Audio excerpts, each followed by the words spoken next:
अस्सलाम वालेकुम my dear students, my dear viewers, my dear subscribers. कैसे हो आप सब? Welcome to our YouTube channel chemistry with Mubashir sir. And today's class for class 11th, that is thermodynamics. Thermodynamics और thermochemistry को आज हम फिर कंटिन्यू करने जा रहे हैं और आज की क्लास होगी हीट और हीट कैपेसिटी के ऊपर। ठीक है, तो without wasting time we will proceed. सबसे पहले हम देखेंगे heat. What does heat mean? Heat जो होता है इसको हम यूजुअली थर्मोडायनेमिक्स में हम स्मॉल क्यू से रिप्रेजेंट करते हैं। और ये हीट होती क्या है? हीट क्या होती है? वी कैन से जब भी किसी सिस्टम का टेम्परेचर चेंज होगा। इस प्रीवियस लेक्चर में भी जो थर्मोडायनेमिक्स का था हम बता चुके हैं आपको कि अगर किसी सिस्टम का, अगर किसी सबस्टेंस का टेम्परेचर चेंज हो रहा है, उस टेम्परेचर के चेंज होने से जिस फॉर्म में एनर्जी एक्सचेंज हो रही है उस एनर्जी को बोलते हैं हीट। यानी we can say, how can we define this heat? We can say a form of exchange, a form of exchange or transfer the energy। यानी जब भी कोई सिस्टम जो होता है, जब उसमें एनर्जी का ट्रांसफर होगा, यानी हीट जो होती है ये एक फॉर्म है, ये किस्म होती है एनर्जी की। कब? जब when the temperature of the system changes।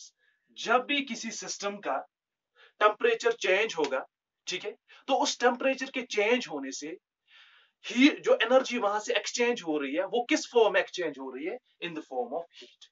ठीक है, तो आई होप कि आपको ये बात समझ आई होगी कि हीट होती क्या है। It's a form of energy. और ये एनर्जी कब प्रोड्यूस होती है? ये तब प्रोड्यूस होती है जब सिस्टम में टेम्परेचर का डिफरेंस आएगा। जब भी टेम्परेचर का डिफरेंस आएगा तो जिस फॉर्म में एनर्जी वहां से एक्सचेंज हो रही है उस फॉर्म की एनर्जी को बोलते हैं हीट। ठीक है, तो हमारा जो मेन मोटिव है वो एक्सप्लेन करना है, जिस पे डिस्कस करना है, that is about heat capacity. ठीक है, तो थोड़ी सी introduction about heat. Now we will discuss what this heat capacity mean. अब इसी के रिलेटेड एक कंसेप्ट आता है, दैट इज हीट कैपेसिटी,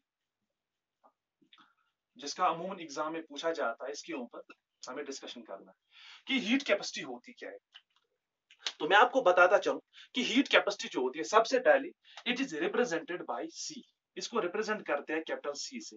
ठीक है, क्योंकि फॉर्मुलेशन पता होनी चाहिए, सिंबल्स पता होने चाहिए। ठीक है, तो हीट कैपेसिटी जो है इट इज रिप्रेजेंटेड बाय सी। अभी हीट कैपेसिटी होती क्या है? हीट तो आपको पता है, it's a form of energy. ठीक है, फॉर्म ऑफ एनर्जी, कौन सी फॉर्म ऑफ एनर्जी होती है? जब सिस्टम का टेम्परेचर क्या होता है? वैरी होता है, चेंज होता है। हीट कैपेसिटी क्या होगी?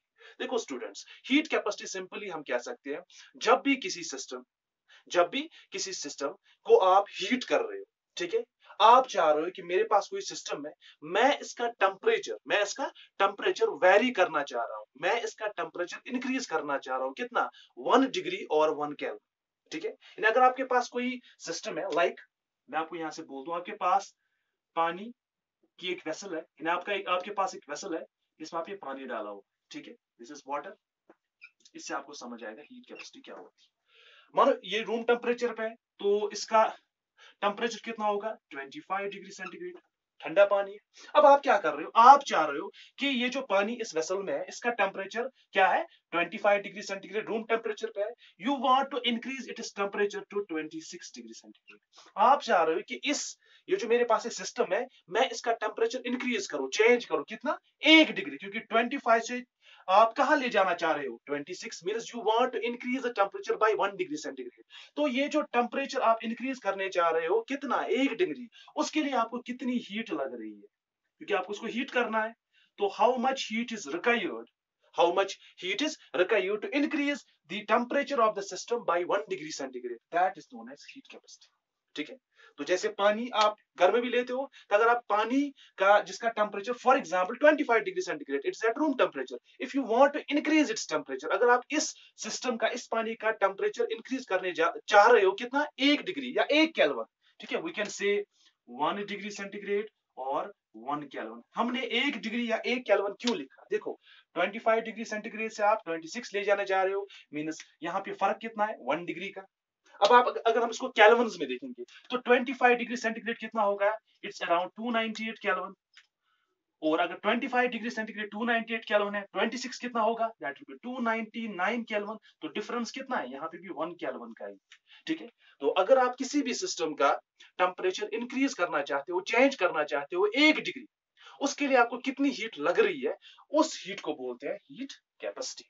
तो how can we define this heat capacity? Now we can define it that the amount, heat capacity को कैसे डिफाइन करेंगे, the amount of heat required to change, or we can say raise the temperature of system by 1 degree centigrade और 1 kelvin. यानी अगर आप किसी भी system का टेम्परेचर रेज करना चाह रहे हो, इंक्रीज करना चाह रहे हो, कितना, सिर्फ 1 डिग्री, तो उसके लिए आपको कितनी हीट की रिक्वायरमेंट है, और उसको बोलते हैं heat capacity, which is represented by C. ठीक है, अगर हम यहाँ पे बात करें, ये जो हीट कैपेसिटी है, अगर हम इसकी बात करें कि we can say mathematical formulation, before going to mathematical formulation, मैं आपको यहाँ पे बताता चलो एक चीज। देखिए हीट कैपेसिटी जो है ना, ये एक एक्सटेंसिव प्रॉपर्टी है। ये एग्जाम में बहुत बार, जो भी नीट लेवल के एग्जाम होते हैं या जो भी कॉम्पिटिटिव एग्जाम्स होते हैं, वहां पे पूछा जाता है कि heat capacity whether it is extensive property और इंटेंसिव प्रॉपर्टी। तो हीट कैपेसिटी जो है, it is an extensive property. ये टॉपिक में पढ़ा चुका हूं आपको, एक्सटेंसिव और इंटेंसिव प्रॉपर्टी। एक्सटेंसिव प्रॉपर्टी जो होती है, ये वो प्रॉपर्टीज होती है, ये वो क्वांटिटीज होती है जो डिपेंड करती है अमाउंट और मास ऑफ द सब्सटेंस। देखो कैसे ये एक्सटेंसिव प्रॉपर्टी, कैसे ये अमाउंट पे डिपेंड करती है, हीट कैपेसिटी कैसे अमाउंट पे या वी कैन से मास पे डिपेंड करती है। मानो आपके पास पानी का एक गिलास, पानी का एक गिलास, ठीक है, इसका टेम्परेचर कितना है, 25 डिग्री सेंटीग्रेड। आप रूम टेम्परेचर पे आप चाह रहे हो कि इसका टेम्परेचर में कितना इंक्रीज करो, 1 डिग्री यानी 26 डिग्री सेंटीग्रेड। इसके लिए आपको हीट लगेगी। ठीक है, हीट जो है 2 जूल लग सकते हैं, 5 यूनिट लग सकते हैं, 10 यूनिट लग सकते हैं। यहां से मैं एक बीकर ले रहा हूं, ठीक है, बीकर इससे ऑब्वियसली बड़ा ही है, तो इसमें भी आपने पानी रखा है। इसका भी टेम्परेचर, रूम टेम्परेचर कितना है, 25 डिग्री सेंटीग्रेड, और आप इसका टेम्परेचर कितना इंक्रीज करना चाहते हो, 26 डिग्री सेंटीग्रेड। ठीक है, तो इसको भी हीट लगेगी। तो आप मुझे बोलो, सिंपल सा क्वेश्चन है, क्या दोनों जो एग्जांपल्स हमने लिए, क्या दोनों सिस्टम्स में हीट सेम लगेगी या डिफरेंट लगेगी? डिफरेंट लगेगी, क्योंकि यहाँ पे आपने सिर्फ खाली एक गिलास लिया है, तो उसमें कम हीट लगेगी इसका टेम्परेचर रेज करने के लिए। यहाँ पे आपने बड़ा बीकर लिया, इसमें पानी ज्यादा है, तो इसमें हीट ज्यादा लगेगी इसका टेम्परेचर 1 डिग्री इंक्रीज करने के लिए।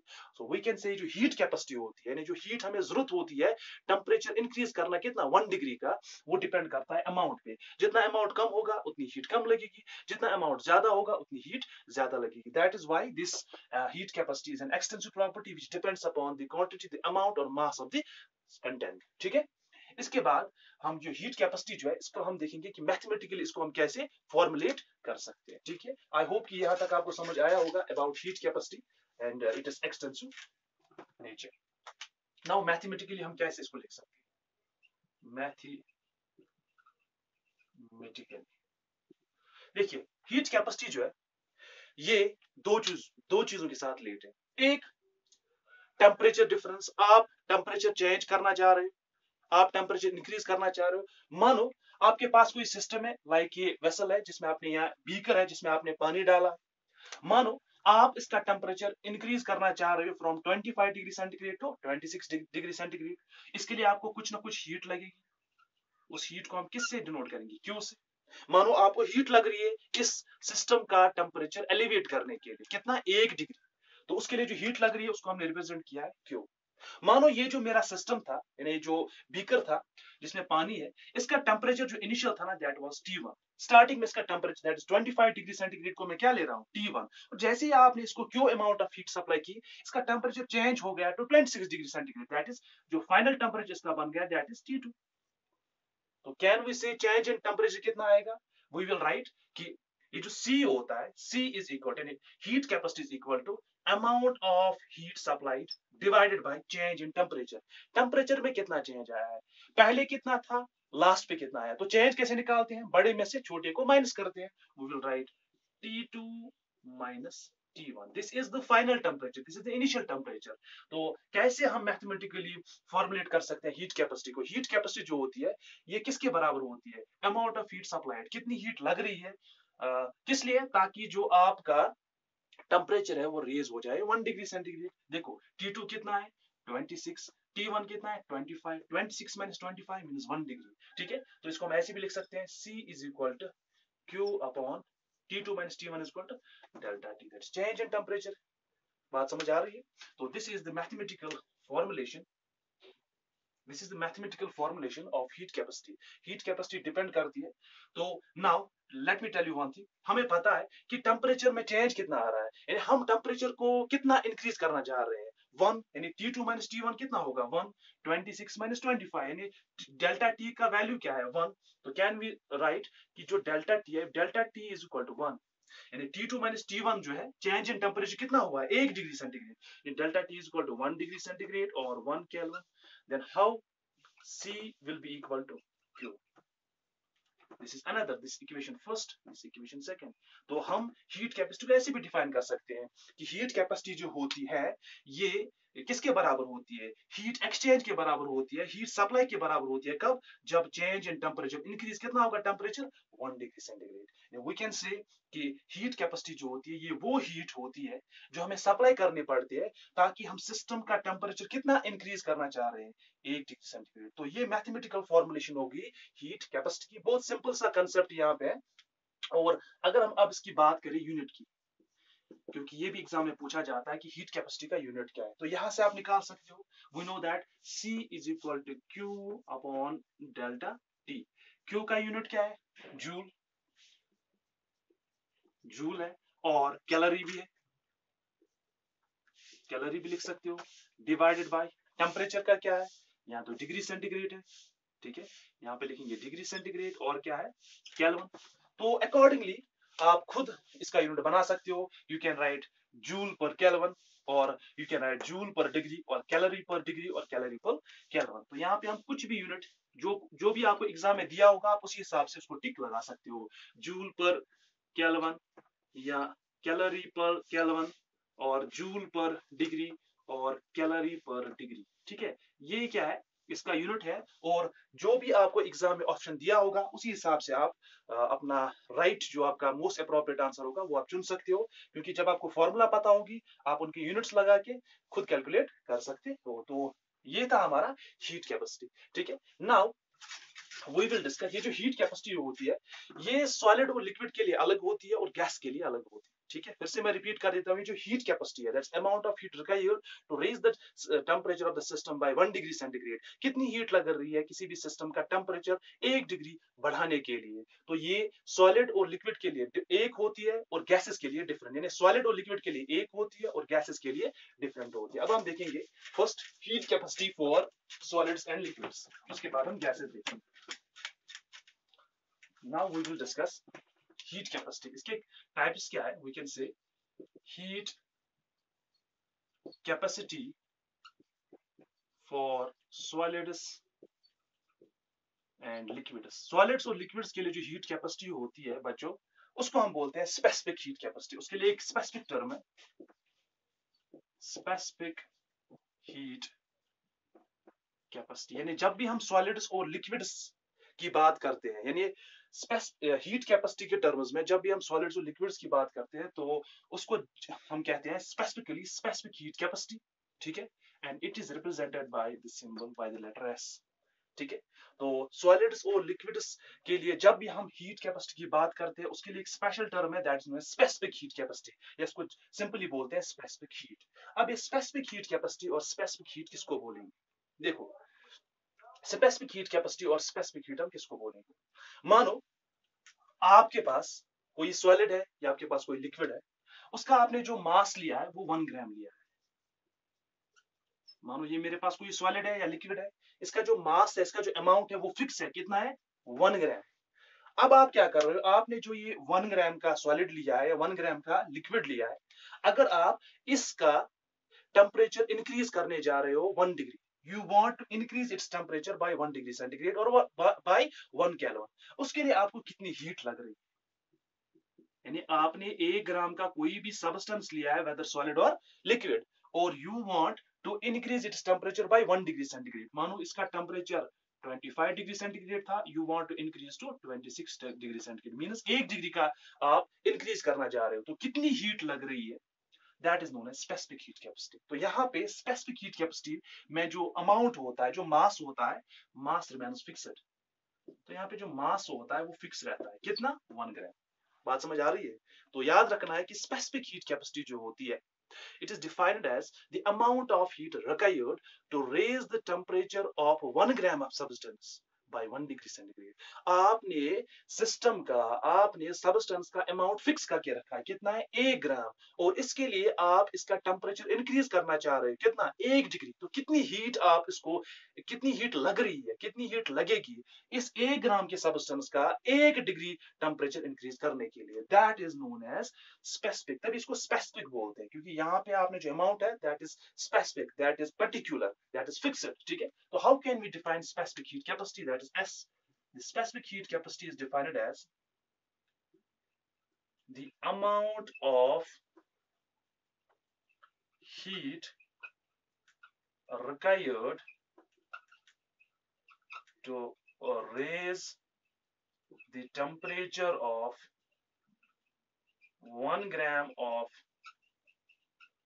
substance, 1 gram of substance, or we can say 1 gram of system by 1 degree और 1 केल्विन, ठीक है। यानी यहाँ पे स्पेसिफिक हीट कैपेसिटी में आपको ये याद रखना है, which is represented by S, कि 1 ग्राम सब्सटेंस का अगर आप टेम्परेचर इंक्रीज करना चाह रहे हो, कितना, 1 डिग्री, तो कितनी हीट आपको उसमें लगेगी, that is known as specific heat capacity, ठीक है। और यहाँ पे एक और चीज, अब आप खुद बोलो, whether this specific heat capacity is an intensive और एक्सटेंसिव प्रॉपर्टी। क्या ये यहाँ पे अमाउंट पे डिपेंड करती है? यहाँ पे तो अमाउंट पहले से ही फिक्स है। यहाँ पे अमाउंट, जो हीट कैपेसिटी थी वहां पे अमाउंट फिक्स नहीं थी। हमने 1 गिलास का पानी लिया था, फिर 1 बीकर लिया था, फिर 1 बकेट लेंगे, तो वो डिपेंड करता था मास पे। यहाँ पे मास पहले से ही फिक्स है, यानी ये जो हीट, यहाँ पे जो हीट है वो मास पे, वो अमाउंट पे डिपेंड नहीं करती है। That is why specific heat capacity जो है ना, it is an intensive, it is an intensive property, remember this, क्योंकि यहाँ पे मास पहले ही फिक्स है, अमाउंट पे डिपेंड नहीं करते हैं। Now we will show you the mathematical formulation। अब हम देखेंगे यहाँ पे mathematical formulation, ठीक है। तो mathematically कैसे हम एक्सप्रेस कर सकते हैं, mathematically how can we formulate, कैसे हम मैथमेटिकली कैलकुलेट डिटरमाइन कर सकते हैं स्पेसिफिक हीट कैपेसिटी। तो बिफोर डिराइविंग इट्स फॉर्मूला, मैं आपको बोल दूं कि स्पेसिफिक हीट कैपेसिटी जो होती है, जिसको हम एस से डिनोट करते हैं, कौन कौन से पैरामीटर्स होते हैं, क्वांटिटीज जो होते हैं which are related to this. सबसे पहली, एक तो हमारा specific heat capacity, that is S. Heat भी लगती है, that is Q. Delta T भी है, क्योंकि यहाँ पे चेंज इन टेम्परेचर आ रहा है फ्रॉम T1 टू T2। और भी कोई चीज है, ठीक है, एस हो गया, क्यू हो गया, डेल्टा टी हो गया, और मास, यस मास भी यहाँ पे है क्योंकि मास पहले से ही फिक्स है। ये 4 क्वांटिटीज है, ठीक है। अब मैं आपको एक रूल बताता हूं जो मैथ्स में ज्यादातर फॉलो होता है, कि जो भी क्वांटिटी जो होती है जिसका वैल्यू 1 होता है ना, उसको हम हमेशा कहाँ लगाते हैं, उसको हम हमेशा डिनोमिनेटर में नीचे रखते हैं, ठीक है। यानी जिस भी क्वांटिटी का वैल्यू 1 होता है उसको हम कहाँ रखते हैं, डिनोमिनेटर में। तो डिनोमिनेटर में मुझे आप बोलो कौन कौन सी वैल्यू जो है स्पेसिफिक हीट कैपेसिटी में जिसका वैल्यू 1 है। सबसे पहले हमें पता है कि मास यहाँ पे क्या है, 1 ग्राम। चेंज इन टेम्परेचर कितना है, वो भी 1 डिग्री है या 1 केल्विन, यानी ये 2 क्वांटिटीज है जिनका वैल्यू 1 है, क्योंकि टेम्परेचर का इंक्रीज भी 1 डिग्री हो रहा है या 1 केल्विन हो रहा है, और मास भी कितना है, 1 ग्राम है। तो इन दोनों को क्या करेंगे, इन दोनों को हम डिनोमिनेटर में लिखेंगे, किस किस को, मास को लिखेंगे और डेल्टा टी। फिर क्या बचा, फिर बचा क्यू, यानी हीट, उसको ऊपर लिखेंगे और एस को यहाँ लिखेंगे। This is the mathematical formulation of specific heat capacity. यानी स्पेसिफिक हीट कैपेसिटी जो होती है, it is equal to Q upon M, mass into change in temperature. हमने मास और डेल्टा टी को नीचे लिखा क्योंकि दोनों का वैल्यू 1 है। m इज इक्वल टू 1 ग्राम, मास 1 ग्राम है, और चेंज इन टेम्परेचर, टेम्परेचर कितना चेंज हो रहा है, 1 डिग्री, 25 से लेके 26 या 29 से लेके 30। तो हमें 1 डिग्री का क्या करना है, चेंज टेम्परेचर करना है। तो दोनों क्वांटिटीज को हम नीचे लिख रहे हैं। क्यू जो है इट इज हीट सप्लाई, कितनी हीट लग रही है उसको ऊपर लिखेंगे। Now if we know that mass क्या है, that is 1 gram, change in temperature कितना है, 1 डिग्री सेंटीग्रेड, और 1 kelvin, can we write S is equal to Q। ये इक्वेशन जो फर्स्ट है ये क्या बनेगी, S is equal to Q। इसका मतलब क्या है कि स्पेसिफिक हीट कैपेसिटी जो है it is equal to heat exchange. It is equal to heat exchange कब, जब आपका मास जो है सब्सटेंस का 1 ग्राम होगा, वो चेंज इन टेम्परेचर कितना होगा 1 डिग्री और 1 केल्विन। ठीक है, अब आप मुझे बोलो इसका यूनिट, इसका यूनिट क्या हम इसका यूनिट नहीं निकाल सकते हैं? ठीक है, या यहाँ पे एक और चीज, ये जो इक्वेशन फर्स्ट है इसको हम ऐसे भी लिख सकते हैं। अगर हम Q को यहाँ पे लिखेंगे और इन दो टर्म्स को यहाँ पे ले जाएंगे, can we write Q is equal to S into M into delta T। ये जो मैं आपको एक्सप्रेशंस दिखा रहा हूँ ना, ये आपको न्यूमेरिकल्स में लगती है, क्योंकि वहां पे आपको वैल्यूज दिए होते हैं एंड आपसे पूछा जाएगा कि आप हमें बोलो कि जो अमाउंट ऑफ हीट है वो कितनी उसकी रिक्वायरमेंट कितनी है। तो अगर आपको वैल्यूज दिए होंगे, you can put the values and by this formula you can calculate the amount of heat supplied very easily. Now अब ये स्पेसिफिक हीट जो है, स्पेसिफिक हीट कैपेसिटी जो है, इसका यूनिट क्या होगा? तो यहां से निकालेंगे S is equal to Q upon M into delta T। S का क्या है हमें पता है, या तो जूल होगा या तो कैलोरी होगा, डिवाइडेड बाय और लिखेंगे यहाँ, और मास किसमें हम मेजर करते हैं, तो ग्राम में या तो केजी में, और चेंज इन टेम्परेचर क्या होगा, या तो डिग्री सेंटीग्रेड या तो केल्विन। तो खुद बना सकते हो, वी कैन राइट जूल पर ग्राम पर डिग्री, और कैलोरी पर ग्राम पर केल्विन, और जूल पर केजी। जिस हिसाब से आपको एग्जाम में ऑप्शन आएंगे, मैं आपको ऑप्शंस दिखा रहा हूं कि जूल में भी वो दिखा सकता है जूल पर ग्राम पर डिग्री। ठीक है, तो यहाँ पे मैं एक वैल्यू लिखूंगा जूल पर ग्राम पर केल्विन, या ऐसे भी आ सकता है कैलोरी पर ग्राम पर केल्विन, या ऐसे आ सकता है जूल पर ग्राम पर डिग्री, या कैलोरी पर ग्राम पर डिग्री। ये सारे जो है अब डिपेंड करता है कि एग्जाम जो एग्जामिनर है उसने कौन सी ऑप्शन आपके पेपर में रखी है। ठीक है, तो ये हमने बात की specific heat capacity, which means कि अगर आपका सिस्टम जो आपका सब्सटेंस है उसका मास कितना है 1 ग्राम, और उस 1 ग्राम के मास वाले सब्सटेंस का अगर आप टेम्परेचर इंक्रीज करने जा रहे हो 1 डिग्री सेंटीग्रेड, तो कितनी हीट उसको लगती है, और ये एक इंटेंसिव प्रॉपर्टी है। मैथमेटिकल फॉर्मुलेशन भी हमने इसकी देख ली। ये था heat capacity for solids and liquids, यानी सॉलिड्स और लिक्विड्स के केस में हीट कैपेसिटी को क्या बोलते हैं, स्पेसिफिक हीट कैपेसिटी। अब हमारा बचता है गैस। अगर हीट कैपेसिटी हम कैलकुलेट करना चाहते हैं फॉर गैस, ठीक है, तो यहां पे हम लिखेंगे second heat capacity for gases. यानी अगर आपके पास अब गैस है, ठीक है, और आप उसकी हीट कैपेसिटी को पता करने जा रहे हो, तो उसके लिए भी एक स्पेसिफिक टर्म है गैसेस के लिए, उसको बोलते हैं मोलर। क्या बोलते हैं? Molar heat capacity. तो याद रखना है specific heat capacity is used for solids and liquids, और मोलर हीट कैपेसिटी जो होती है इट इज यूज्ड फॉर जो भी हमारे पास गैसेस होते हैं। ठीक है, तो यहाँ पे हम मोलर हीट कैपेसिटी को कैसे डिफाइन कर सकते हैं? Dear students, molar heat capacity means the amount of heat required to raise 1 mole of a gas by 1 degree centigrade. यानी अगर आप किसी गैस का 1 मोल ले रहे हो, यहाँ पे 1 ग्राम नहीं लेना है, वो सॉलिड और लिक्विड के केस में लेना है। गैसेस में अगर आप किसी भी गैस का 1 मोल ले रहे हो, उस 1 मोल का अगर आप टेम्परेचर इंक्रीज करना चाह रहे हो 1 डिग्री, तो कितनी हीट लगती है? That is known as molar heat capacity. ठीक है, we can define molar heat capacity which is usually represent by Cm। ठीक है, मोलर हीट कैपेसिटी। तो इसको हम कैसे डिफाइन करेंगे? We will define it the amount of heat required to raise 1 mole of a gas by 1 degree और 1 kelvin. यानी अगर आप 1 मोल गैस ले रहे हो, उसका टेम्परेचर कितना इंक्रीज करना चाह रहे हो? 1 डिग्री या 1 kelvin. How much amount of heat is required? That is known as molar heat capacity which is represented by Cm। ठीक है, इंपॉर्टेंट चीज है यहाँ पे मोलर हीट कैपेसिटी के बारे में। ये जो मोलर हीट कैपेसिटी है, मोलर हीट कैपेसिटी, अब ये जो मोलर हीट कैपेसिटी जो है, ठीक है, ये दो तरह से इसको हम निकाल सकते हैं, डिफाइन कर सकते हैं। ठीक है, यानी मोलर एज वी नो कि हीट जो होती है, क्योंकि इसको हम कैसे क्यों डिफाइन करते हैं, क्योंकि हीट जो है ना, it is not a state function, it is a path function. ये मैं बोल चुका हूं आपको। हीट जो है it doesn't depend upon the state of the system, it depends upon the path which is followed at the state of the system. ठीक है, अगर हीट स्टेट फंक्शन नहीं है तो जो हीट कैपेसिटी है या मोलर हीट कैपेसिटी है या स्पेसिफिक हीट कैपेसिटी है, ये सारी क्या है, ये भी तो स्टेट फंक्शन नहीं होगी, ये क्या होती है, पाथ फंक्शन. तो remember dear students, if heat is a path function, if heat is not a state function, we can say molar heat capacity is also not a state function, it's also a path function. ठीक है, तो इसका मतलब ये है कि ये जो मोलर हीट कैपेसिटी है डिपेंड करती है पाथ पे, और यहाँ पे मोलर हीट कैपेसिटी हम कैलकुलेट कर सकते हैं दो तरीके से. First one is eight